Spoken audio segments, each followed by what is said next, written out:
Boa noite a todos. Por favor, abram em João capítulo 5. Vamos ler o trecho que compreende dos versos 1 até o verso 18. João 5, do 1 ao 18.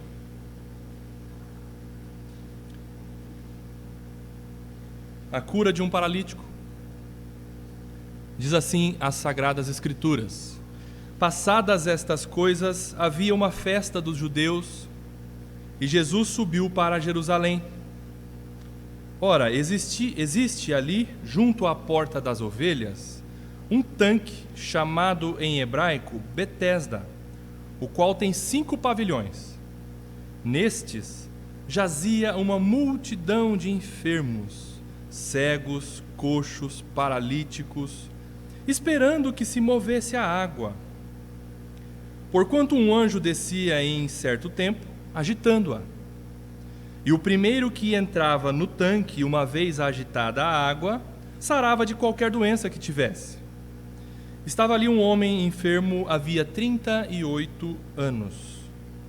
Jesus, vendo-o deitado e sabendo que estava assim há muito tempo, perguntou-lhe: Queres ser curado?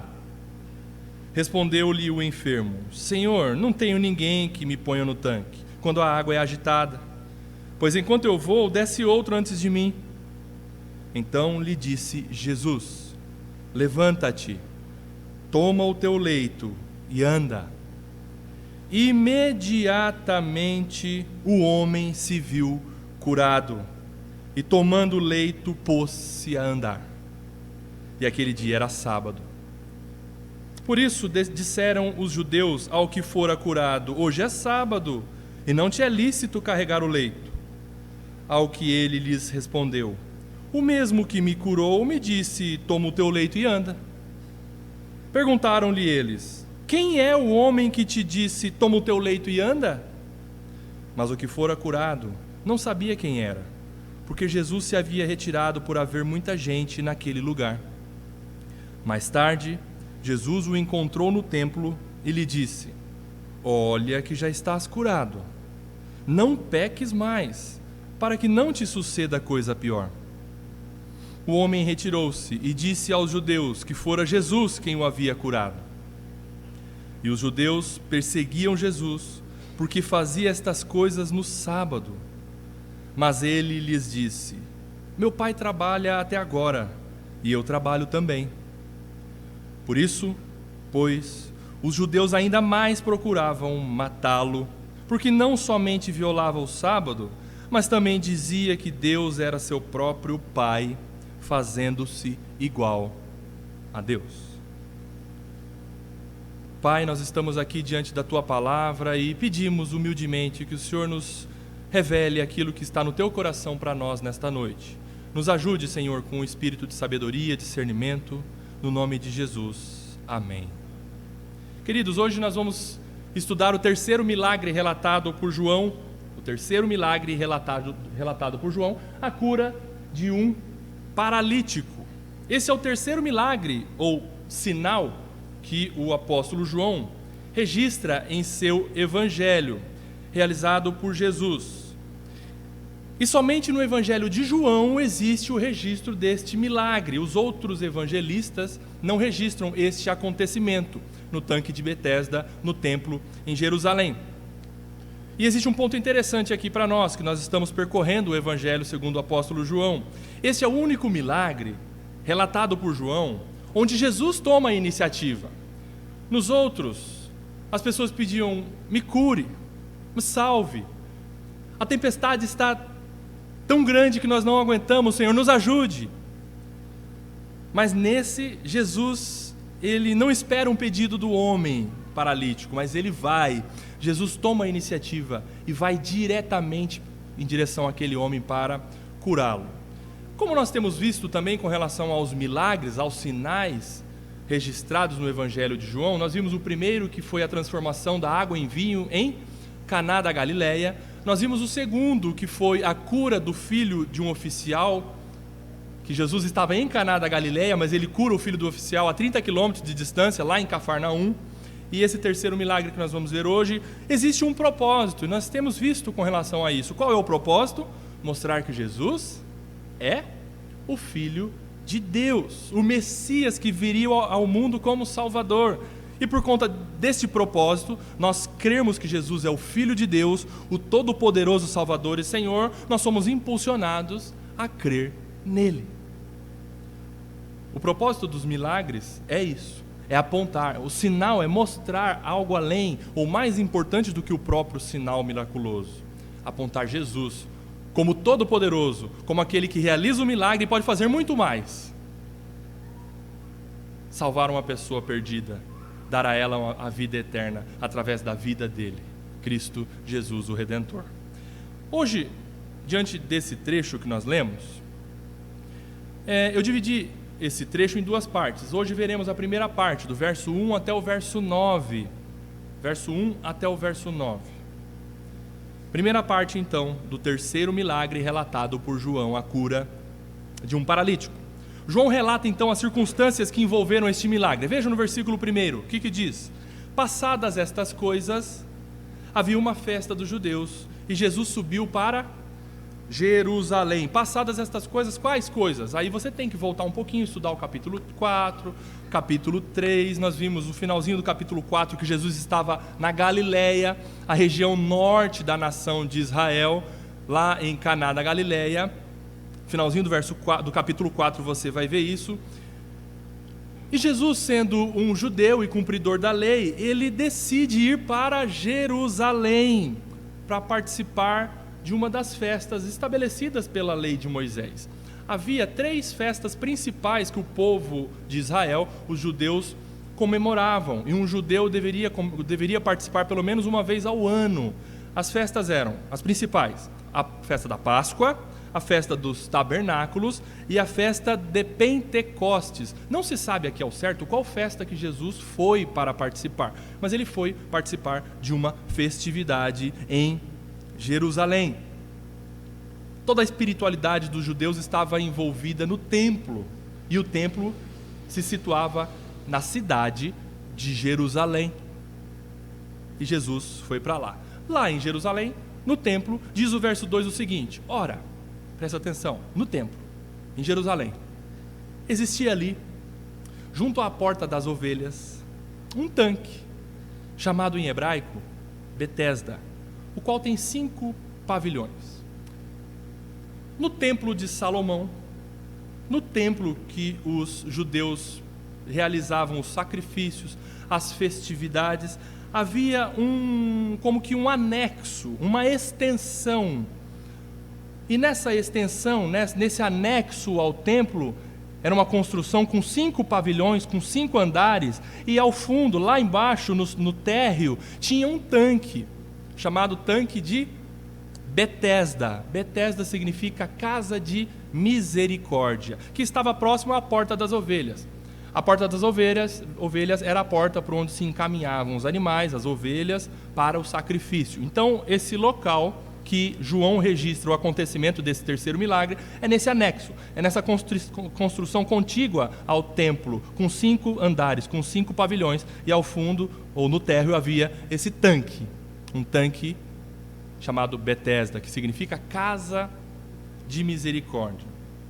E nesse local passou a ser o local onde se ajuntavam muitos doentes, muitos enfermos, cegos, coxos, paralíticos.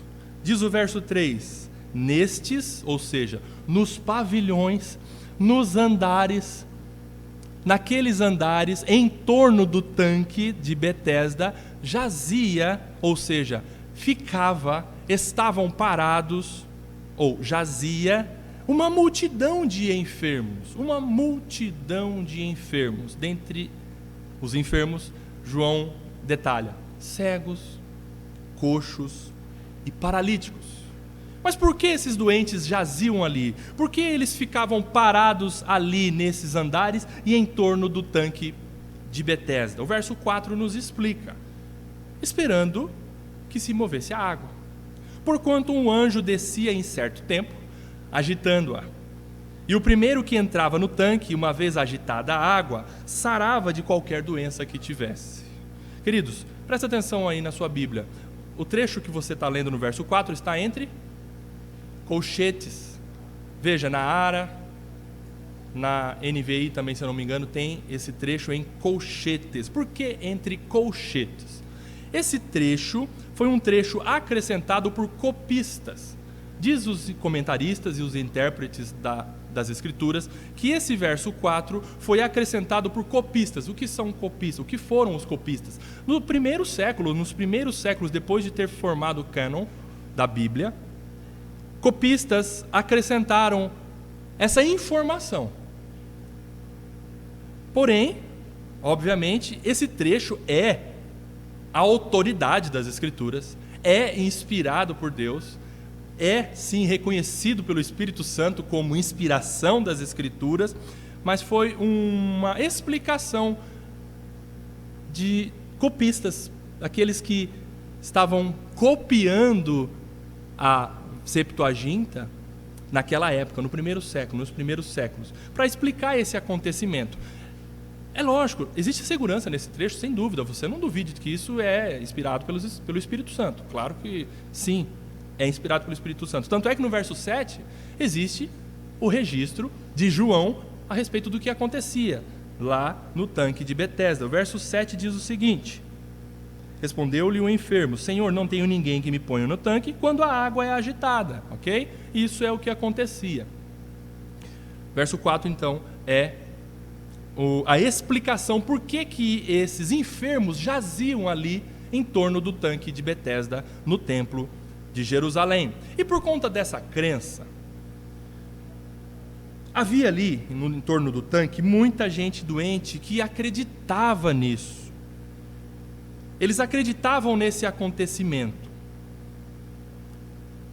E dentre essa multidão havia um enfermo que estava padecendo desta paralisia há 38 anos, provavelmente uma paralisia da cintura para baixo. 38 anos nesta situação. Quem sabe esse tempo é superior à idade de a maioria das pessoas que estão aqui. 38 anos, padecendo desta enfermidade. Verso 5 diz isto: estava ali um homem enfermo, havia 38 anos. Ele não era um paralítico de nascença. A doença, ela aconteceu no curso de sua vida. Grande parte do tempo da vida desse homem ele passou ali. E o paralítico, ele estava sobre o leito. Jesus diz para ele: levanta-te, toma o teu leito e anda. O que é um leito? É uma espécie de maca, mas não como uma maca, um leito ou uma cama como nós temos hoje. O leito era uma espécie de uma manta bem grossa de lã, fácil de ser enrolada e carregada. Ele estava sobre o seu leito, sobre a maca, sobre um manto de lã grosso. Quem sabe uma manta de lã mal cheirosa? Porque há 38 anos ele jazia ali sobre aquele leito, sobre aquela manta, e por conta da sua própria enfermidade, prostrados diante da sua enfermidade, ele fazia suas necessidades fisiológicas por ali mesmo. Estava ali sem poder se higienizar, e ninguém chegava até ele. Nós vamos ver que ninguém chegava a nenhum daqueles enfermos que jaziam ali nos 5 pavilhões em torno do tanque de Betesda. Percebam então a situação daquele homem, há 38 anos, sobre o seu leito.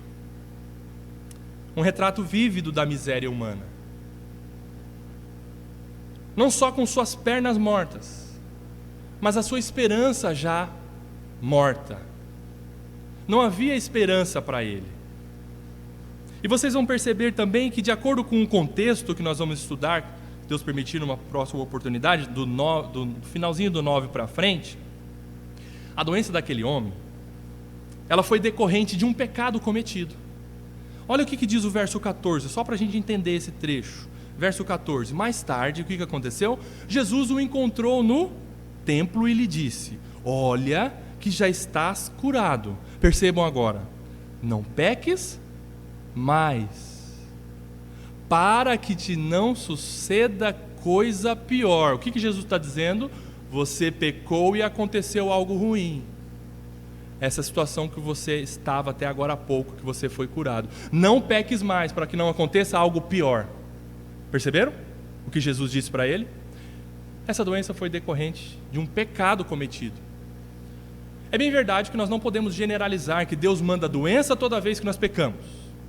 Doença não é consequência lógica e direta e absoluta de pecados cometidos, de forma alguma. Você e eu padecemos doenças, enfermidades no curso da nossa vida aqui, porque somos limitados, porque o nosso estado de miséria nos encerrou nessa situação. Você padece de doença, você fica gripado, você adoece e quem sabe pessoas, elas têm doenças graves, incuráveis, mas não por causa de pecado. Mas acontece sim de Deus disciplinar a sua e a minha vida mandando doença. A vara de Deus muitas vezes é uma doença que Ele envia para nós. Para quê? Para nos quebrar. Para nos fazer prostrar diante dEle e reconhecer: Senhor, eu me distanciei de Ti. Eu deixei o Senhor, e o Senhor está me mandando essa doença. Alguma coisa o Senhor quer falar comigo e realmente é um pecado que eu estou cometendo. Me perdoa, Senhor. Então, não generalize nem para a direita nem para a esquerda, dizendo: Deus não manda doença e não pune por doença, ou Deus só manda doença punindo por causa de pecado. É muito temerário da nossa parte, tanto um extremo quanto o outro, mas você precisa estar ciente disso. Você precisa estar ciente que Deus sim disciplina, e muitas vezes a vara de Deus na sua e na minha vida é uma doença. É nos prostrar de cama muitas vezes e nos fazer reconhecer que nós somos pó. E que nós estamos pecando e desobedecendo a Deus. Por isso nós precisamos estar sensíveis. Cada um se coloca diante de Deus e fala: Senhor, eu preciso reconhecer o meu pecado diante de Ti. E essa doença que está acontecendo na minha vida agora, quem sabe não é à toa.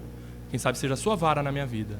Você e Deus têm esta sintonia de intimidade e relacionamento. Isso que aconteceu com esse homem. Agora, reflitam comigo sobre tudo isso. Aquele homem, aquelas pessoas, uma multidão inumerável de gente nos 5 andares, nos 5 pavilhões, como que a maquete da miséria humana. Como que o retrato da miséria da humanidade. Toda a humanidade está enferma. Toda a humanidade está impotente. Toda a humanidade está em miséria espiritual, sem condições alguma de resolver a condenação que a acomete, que a aflige. E a humanidade, como aquelas pessoas, em especial esse homem paralítico, jaz, ela está em torno de tantas coisas que apresentam uma falsa esperança. Esse registro do verso 4, que existe a explicação para nós do que acontecia, era uma suposta aparição de um anjo ou movimentação da água. Acreditava-se nisso. Era uma crença que corria na época, era um boato que corria na época. Aquelas pessoas acreditavam nesse acontecimento, mas de fato, quem sabe isso não acontecia. Isso diz os intérpretes desse trecho das Escrituras. Era uma suposta aparição, era uma suposta realização de milagre, acontecimento miraculoso ali.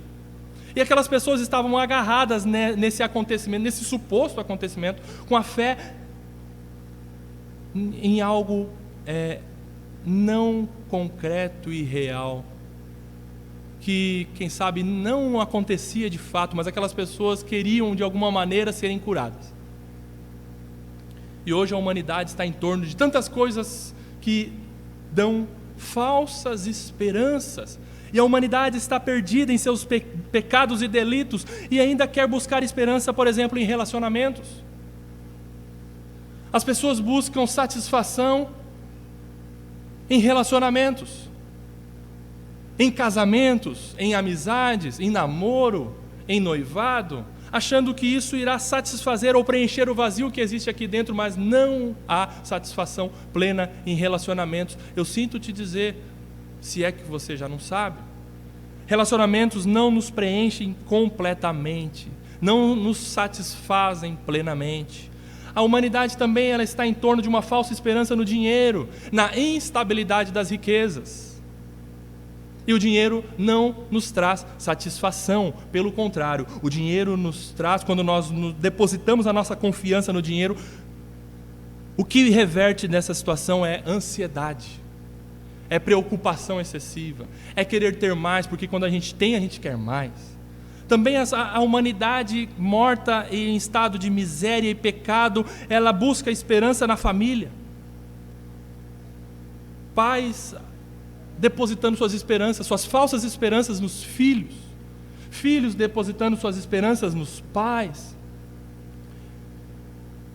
Em tios, em parentes. Mas a nossa família não nos satisfaz plenamente. É uma falsa esperança se nós estamos querendo que a nossa vida tenha sentido em nossa família, na profissão. A humanidade está buscando um sentido para a vida na profissão.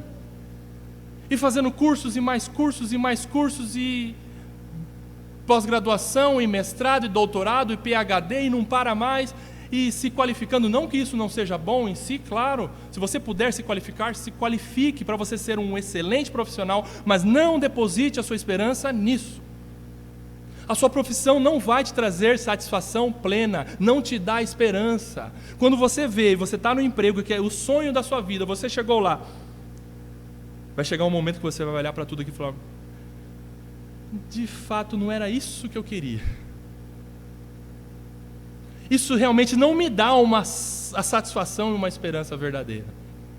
Status social, a humanidade busca ser recolocado na pirâmide social, aparecer com um status social. Isso tudo é uma falsa esperança que a humanidade está buscando, ou está tentando satisfazer o seu estado de miséria e pecado. E aquele ambiente não era frequentado por judeus sãos. Aquele lugar, os 5 pavilhões, só estavam os enfermos. Os judeus sãos não se atreviam a passar por lá. Eles deixavam aqueles enfermos, aquela maquete da miséria humana lá, jazendo naquele ambiente, em torno daquela falsa esperança. Os judeus não pisavam o pé lá para andar no meio daqueles doentes. Imagine, por exemplo, os corredores da Santa Casa, em um momento em que ela está superlotada, ou seja, todos os momentos, né? Imagine você passando naqueles corredores e você se desviando de macas, se desviando de pessoas, e pessoas deitadas no chão, agonizando, e outra ali chorando, sem esperança alguma de alta, e outra ali quase que morrendo, e você olhando todo aquele retrato de miséria e agonia. É mais ou menos isso que estava acontecendo ali, em torno do tanque de Betesda, sem esperança alguma para aquelas pessoas. Todavia, Jesus chega na minha vida e na sua vida, e Jesus vai direto para lá. Jesus, ele vai direto para aquele homem. Jesus, ele vai direto para a sua miséria e para o seu pecado. Jesus chega e chegou na minha vida, na minha miséria e no meu pecado, e ele vai, e ele se importa especificamente com você e comigo. E ele vai em direção especificamente daquele homem. E a iniciativa soberana é de Jesus. Nós não percebemos nenhum motivo para que Jesus se dirija àquele homem. Por isso que você não sabe o motivo por que ele te salvou, a não ser porque ele te amou. Ele foi até você e não viu motivo algum dentre a multidão de enfermos em miséria e pecado, mas ele foi até você, especificamente em direção a você, como ele fez com relação àquele homem. Verso 6, Jesus, vendo-o deitado e sabendo que estava assim há muito tempo, olha o que o texto diz: Jesus sabia que ele estava assim há muito tempo, perguntou-lhe: queres ser curado? Jesus ele deixa o ambiente de festa, porque Jesus estava participando da festividade naquele momento, e ele vai naquele anexo ao templo, onde ninguém queria ir, se deparar com aquela maquete da miséria humana, em direção aos mais necessitados. Com compaixão, ele vai em direção àquele homem e pergunta para ele: você quer ser curado? Mas que pergunta de Jesus? Como assim? Perguntar para um doente, para um miserável, sem esperança alguma de cura, você quer ser curado? Por que um doente não iria querer ser curado? É bem verdade que algumas pessoas gostam de estar doentes, né? Gostam de estar doentes porque nós somos carentes. Nós precisamos de atenção, nós precisamos de dengo. Às vezes a pessoa não está com dengue, mas ela quer dengo. Às vezes cortou o dedinho aqui assim, oh, meu Deus do céu, por favor, me abana, eu estou mal. Aí vai lá, coloca um band-aidzinho, dá atenção para a pessoa. Tem pessoas que necessitam de atenção um pouco mais do que outras, mas não é essa a realidade do que Jesus está mostrando para nós nesta noite. O objetivo de Jesus ao fazer essa pergunta foi o seguinte: o objetivo. Primeiro, despertar genuína esperança no coração daquele paralítico. Despertar no coração daquele homem uma genuína, uma verdadeira esperança, porque ele tinha em seu coração uma esperança num falso ou num suposto acontecimento. De repente a água se mexia lá embaixo, não sei qual andar ele estava, mas coitado, ele é aleijado, como que ele vai chegar até lá? Mas a esperança dele estava naquele movimento da água, porque periodicamente acontecia alguma coisa. E quem sabe alguma pessoa saía curada ali naquele momento. A esperança daquele homem estava nesse falso acontecimento. Mas Jesus quer despertar com essa pergunta a genuína esperança no coração dele, que estava há 38 anos agarrado àquela falsa esperança. Jesus tinha o diagnóstico daquele homem, um perfeito diagnóstico da vida daquele homem em suas mãos, porque Jesus é Deus, todo-poderoso, onisciente, onipresente. Jesus Cristo é Deus. E o segundo objetivo, ou dentro do mesmo objetivo, despertar no coração daquele paralítico a real compreensão do seu estado. Aquele homem, ao ouvir esta pergunta, deveria fazer uma reflexão do seu estado de miséria e incapacidade. Presta atenção. Jesus deseja despertar no coração daquele homem uma real compreensão do seu estado. Vejam, Jesus pergunta para ele: você quer ser curado? Você quer ser curado? Em outras palavras, como se Jesus estivesse dizendo para ele assim: você não pode ser salvo por você mesmo. Você não pode se salvar por si mesmo. E aqui nesse ponto eu preciso dizer para você o seguinte: você não pode ser salvo a não ser que reconheça seu estado de pecado e miséria. Aquele homem não podia ser socorrido se ele não compreendesse a sua real situação, que ele necessitava de socorro, e não por si mesmo, mas por alguém. Queridos, nós nunca daremos o verdadeiro valor à salvação, à cura que Deus nos deu através de Cristo Jesus, se nós não reconhecermos de fato qual é a nossa real situação de miséria e pecado. Por exemplo, o Marco Aurélio, ele tem uma doença, e ele reconhece a necessidade que ele tem de uma máquina de hemodiálise. E aí chega a hora que ele precisa entrar para a máquina, ele para tudo que ele está fazendo, ele precisa ir lá, porque ele sabe que a máquina, ou melhor, ele precisa da máquina, porque a doença dele é grave, que pode levar à morte. Assim, você e eu precisamos reconhecer que o nosso estado é de total miséria e pecado, e Jesus tem a cura para o nosso estado de miséria e pecado. Agora você pode chegar para uma pessoa e dizer para ela assim: você precisa ser salva. Mas aí a pessoa ela vai pensar, falar, mas salvo do quê?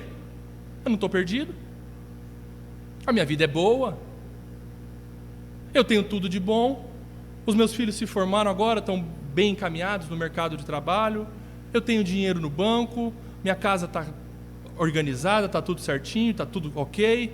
Para quê? O vidão que eu tenho, para que eu preciso de salvação? A pessoa só pode ser socorrida se ela reconhecer que é totalmente incapaz de se socorrer a si mesmo. Eu sou totalmente pecador, por isso eu necessito totalmente de um Salvador.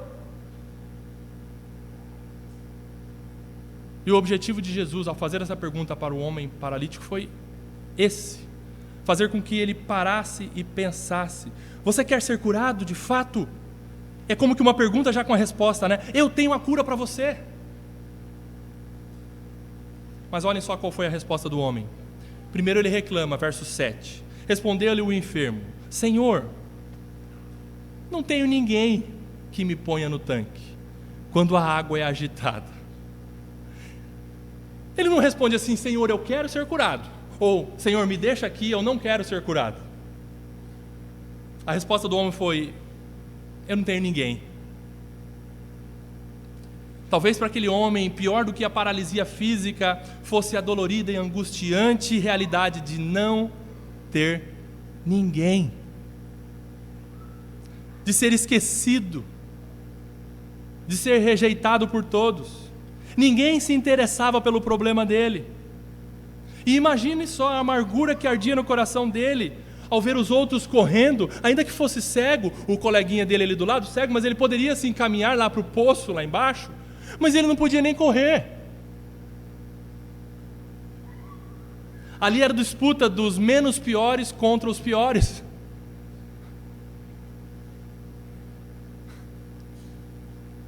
E ele desabafa, e ele com amargura no coração diz isso para o Senhor: eu não tenho ninguém. Não adianta, ninguém pode me ajudar. E aí ele continua declarando com amargura, com ressentimento, que sempre perde as oportunidades diante daquela falsa esperança, por causa do egoísmo dos outros. Se está ruim, tem como piorar. Pois quando eu vou, desce outro antes de mim. A minha situação é ruim, Senhor. Eu vou me arrastando, pois quando eu vou, ou pense, para um paralítico, quando eu vou, ou eu vou me arrastando com as mãos, ou alguém me carrega. Quando eu vou, chega outro antes de mim e pega a bênção na minha frente. Suposto acontecimento. Aí então, sem que o paralítico peça, sem qualquer pedido daquele homem, porque Deus cura, Deus salva quem Ele quer e quando Ele quer, independentemente do que a pessoa faz, ou peça, ou deixa de fazer, ou deixa de pedir. Jesus diz para aquele homem, verso 8, então lhe disse Jesus: levanta-te, toma o teu leito e anda. E diz o verso 9, imediatamente o homem se viu curado e tomando o seu leito pôs-se a andar, aleluia. E aquele dia era sábado.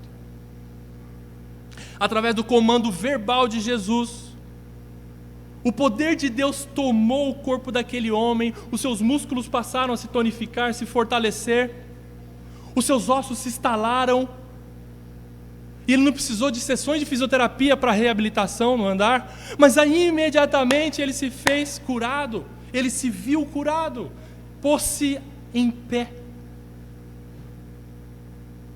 carregou, pegou o seu leito e andou. Aleluia, louvado seja Deus. Só Deus pode fazer isso, e se Jesus fez isso, logo Jesus é Deus. É isso que João está querendo mostrar para mim e para você nos relatos dos sinais realizados por Jesus. Jesus é Deus Todo-Poderoso que pode te curar, que pode te salvar, que pode realizar um milagre na sua e na minha vida. O homem então enrola o seu leito, bota nas costas e passa a andar sem nenhum muito obrigado. Quantas vezes nós pedimos coisas para o nosso Senhor e Ele, por graça, por misericórdia, nos concede, e nós esquecemos de pelo menos orar dizendo: muito obrigado, Senhor, pela bênção que o Senhor me deu, por o Senhor atender ao meu pedido. É bom sim nós pedirmos, porque nós devemos fazer petições e súplicas ao nosso Deus, e Ele, segundo a sua vontade, nos atende, mas é muito melhor quando nós agradecemos, nós temos palavras de ações de graças. Para um pai, é muito melhor ele ouvir de um filho agradecimento do que pedidos. Escuta, pense bem nisso que eu estou falando para vocês. Nós precisamos aprender a agradecer ao nosso Deus por tantas coisas que Ele tem feito, e por tantas também que Ele não tem feito e não tem atendido aos nossos pedidos, porque Ele sabe o que é o melhor para nós. E o final do verso 9 diz que aquele dia era sábado. E aí dali para frente, se o Senhor permitir, vai ser objeto de exposição da segunda parte desse sermão, finalzinho do verso 9 até o 18. Muito bem. Façamos algumas aplicações então com relação a esse trecho que nós vimos. Queridos, como nós cantamos nesta noite, Jesus está aqui. Aleluia. Jesus está aqui na casa de misericórdia, na igreja, local onde tem gente doente, local onde tem gente sofrendo, local onde tem gente agonizando pelos dramas da vida, local onde tem gente com a esperança quase que esgotada, com diagnósticos sombrios sobre a sua própria vida, quem sabe pensando em dar cabo da própria vida. Mas Jesus está aqui nessa noite, na casa de misericórdia, na igreja. E talvez você esteja, meu amado irmão, irmã, machucada pelos pecados, pelas mazelas da vida. E Jesus está aqui nessa noite e faz esta pergunta para você: você quer ser curado? Sabe por quê? Porque Ele se importa com você. Porque Ele vai onde estão os oprimidos. Ele vai com compaixão onde não há esperança alguma para as pessoas, mas Ele é que vai. Aquele que é rejeitado por todos, Jesus não rejeita, e Ele está aqui nessa noite. E Jesus vai até você, e Ele sabe o seu nome e o seu sobrenome. Ele conhece você individualmente. Ele conhece a sua história, meu amado, minha amada. Ele conhece tudo o que aconteceu na sua vida. Ele sabe do seu passado. Ele conhece o seu pecado e os seus complexos pessoais. Ele sabe o que você está curtindo neste momento na sua vida. E Ele ama você. E Ele se compadece de você, meu amado jovem, criança, adulto. Ele sabe tudo o que está acontecendo na sua e na minha vida. E Ele faz uma pergunta para você nessa noite: você quer ser curado? E eu afirmo, baseado na palavra de Deus, que Ele cura plenamente e de verdade. Eu creio no poder do nosso Senhor, que cura de fato e de verdade. Jesus não faz um curativo. Jesus não passa um pano úmido nas feridas. Jesus, Ele mexe, Ele trata com a ferida, Ele faz uma faxina na nossa memória e Ele cura de verdade. Nesta noite Ele pergunta para todos nós, e individualmente: você quer ser curado? E mais, o fato de Jesus estar aqui nesta noite fazendo esta pergunta para mim e para você: você quer ser curado? Revela para nós que nós não conseguimos fugir dele. nós não conseguimos fugir dele. Não conseguimos sair da presença de Deus. Nós não entramos na presença de Deus e saímos da presença de Deus. Nós estamos na presença do Deus onipresente. Ele sabe tudo o que passa na sua e na minha mente quando nós colocamos a cabeça no travesseiro de noite. Tudo. Tudo. Ele cobre você e cerca você por todos os lados. Ele encurrala você com a sua onipresença. Mas não para te dar medo, mas por amor, para te salvar. E Ele passeia em seus pensamentos com sua onisciência. Porque uma coisa é ser onipresente, sim, Deus está em todos os lugares, mas Deus não está em todos os lugares tentando adivinhar o que se passa dentro do nosso coração, não, Ele está em todos os lugares, e além disso, Ele sabe todas as coisas, e sabe tudo o que se passa na sua e na minha mente, no nosso coração, e sabe do nosso passado, sabe do nosso presente, e sabe do último dia da nossa vida. Nada foge do controle, da ciência e da presença do nosso Senhor Jesus Cristo. Não há nada que você tenha feito ou deixado de fazer que Ele não saiba. Não há nada que você tenha dito que Ele não saiba. Não há nada que você tenha pensado que Ele não saiba. Não há nada que você tenha tentado apagar do seu celular que Ele já não tenha visto.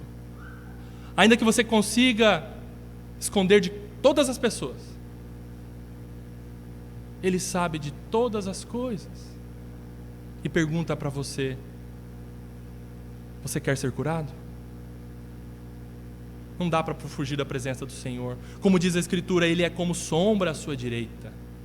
E Ele mesmo disse: eis que estou com vocês até a consumação dos séculos. Ele não disse quando Ele foi aos céus: eu um dia estarei com vocês, me aguardem. Ele disse, Ele foi subindo, mas Ele disse: eu estou com vocês. Onde vocês estiverem. E para onde iremos para fugir da presença do Senhor? Se nós subimos aos céus, Ele lá está. Se a gente vai ao mais profundo abismo, Ele está lá também. Se a gente tentasse, ou se a gente conseguisse voar e chegar lá onde nasce o sol, ou a gente conseguisse se esconder lá no fim dos mares, ainda lá a sua mão nos guiaria e nos sustentaria, como diz o Salmo 139. O Senhor está em todos os lugares. Se faço a minha cama no mais profundo abismo, o Senhor está lá também. Como diz Davi: ainda que eu ande pelo vale da sombra da morte, a morte está pertinho de mim, esbaforida, tentando me pegar, o Senhor está comigo. Como nós nos esquecemos dessa realidade do nosso Senhor, não é mesmo? Que Ele sabe de todas as coisas e que Ele está em todos os lugares. E um filho de Deus jamais saberá o que é ser abandonado por Deus, porque Deus jamais o deixa só. Você pode dizer: as pessoas me abandonaram, mas você jamais poderá dizer: Deus me abandonou, porque Ele sempre está com você. E Deus sabe muito das tristezas que estamos curtindo hoje. Quem sabe é resultado de pecados cometidos. Quem sabe nós estamos curtindo amarguras, tristezas hoje, desânimo hoje por causa de pecados cometidos e não tratados. E Jesus está aqui nesta noite cheio de ternura e compaixão, enternecido por seu estado de miséria e pecado, e pergunta a você: você quer ser curado? Você quer ser curada? Você quer pôr um ponto final nesse drama? Você quer uma cura definitiva para a sua alma, meu amado irmão, minha amada irmã? Você quer ser perdoado? Você quer ser limpo e purificado de toda imundícia? Você quer ser liberto? Você quer ser transformado em uma nova criatura e mudar de vida? É isso que você quer? Jesus tem um diagnóstico completo, cabal e perfeito da sua vida, e diz para você: você quer ser curado? Jesus olhou para Nicodemos, nós estudamos a respeito da vida de Nicodemos, e viu nele um religioso defunto ambulante. Viu em Nicodemos que ele precisava de vida, ele tinha uma espiritualidade de fachada, e ele precisava nascer de novo. Jesus conhecia o coração da mulher samaritana, nós estudamos também a mulher samaritana que vivia em adultério, mas Jesus, conhecendo aquela mulher, deu a ela a água da vida, deu a ela uma nova vida e um sentido, uma esperança para a sua vida, e fez daquela mulher uma missionária entre os seus. Jesus olhou para Zaqueu e disse para ele: hoje eu vou na sua casa. Jesus sabia que Zaqueu vivia à margem da honestidade, mas perdoou aquele homem e disse que naquele momento houve salvação para toda aquela casa. Jesus olhou para Judas Iscariotes e viu nele uma avareza tal que o conduziu ao inferno. E Jesus olhou para o ladrão da direita e viu naquele coração um verdadeiro arrependimento. E ainda que na 10ª hora da vida dele, nos últimos suspiros de vida daquele homem, Jesus viu e garantiu àquele pecador um lugar no paraíso.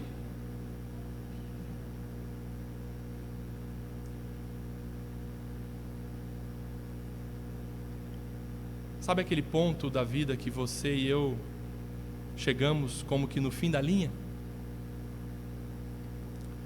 Sabe aquele momento em que você e eu não vemos mais saída para as nossas dores e sofrimentos? Sabe aquele momento que você, quem sabe, clama assim: meu Deus, ou o Senhor faz um milagre ou eu vou perecer?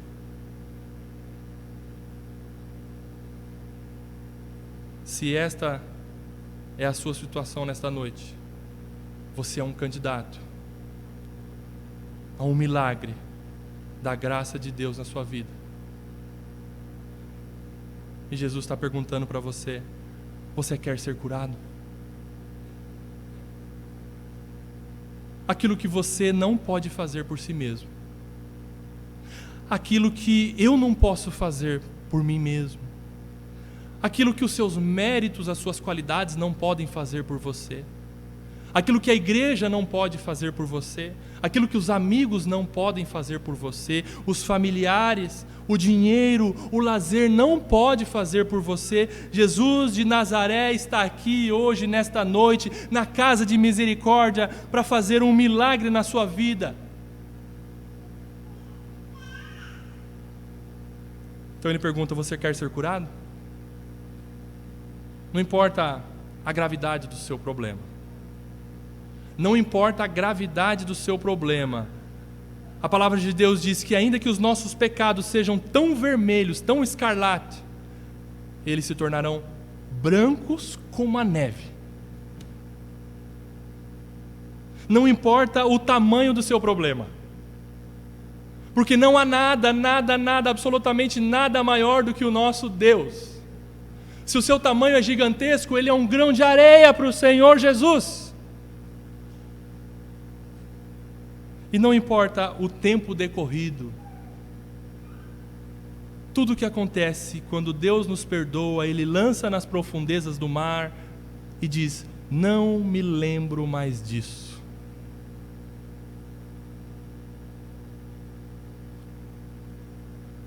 Tenho certeza disso, meu querido, minha querida. Aquele que pergunta: você quer ser curado? É todo poderoso para fazer o milagre e executar o que Ele ordena. Levanta e anda. Ele perdoa os nossos pecados e Ele cura os nossos traumas, os nossos dilemas.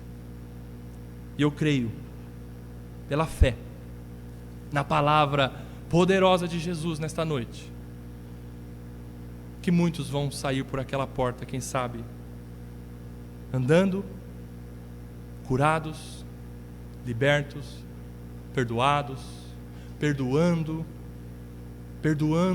pessoas que muitas vezes no passado causaram males a você, e você tem essa amargura dentro do coração que emperra a sua vida, mas a partir de hoje Jesus está dizendo para você: você quer ser curado? Então é possível através de mim. Eu te dou o perdão e você pode perdoar. você pode ser limpo, você pode ser curado verdadeiramente nesta noite. E Jesus é o bálsamo de Gileade. E Ele é todo poderoso para curar aquela ferida que ainda está machucada do passado, as memórias amargas que tiram a paz da sua alma. E nessa noite, Ele te dá cura, porque Ele faz um milagre nas nossas vidas. E Ele vai fazer com que nós andemos, nos levantemos, andemos e vivamos curados, perdoados, libertos por Ele, no nome de Jesus. Tudo isso para a glória dEle, a glória do nosso Senhor Jesus Cristo. Amém e amém. Vamos orar? Ó Senhor, nos ajude a crer verdadeiramente na Tua palavra. A cada vida aqui presente nesta noite, seja do menor ao maior, do mais novo ao mais velho, passe a ter uma compreensão um pouco maior de que o Senhor é todo poderoso, Jesus. O Senhor pode nos curar e fazer milagres nas nossas vidas. Assim como o Senhor um dia chegou na minha e na vida daqueles que são salvos nesta noite, o Senhor também continua o Teu processo, o Teu trabalhar, a transformação nas nossas vidas. E essa transformação é um milagre que o Senhor faz no curso das nossas vidas, Senhor. Por isso, respondendo à Tua pergunta, Senhor, nós oramos como igreja, nós queremos ser curados. Nós queremos ser curados, Senhor. E também, Pai, aquele ou aquela que ainda não Te conhece, que ainda não reconhece Jesus Cristo como seu Senhor e Salvador, nesta noite, Senhor, dê vida a essa alma. Dê vida, Senhor, vida verdadeira e plena que só o Senhor pode oferecer e dar. Regenere, Senhor.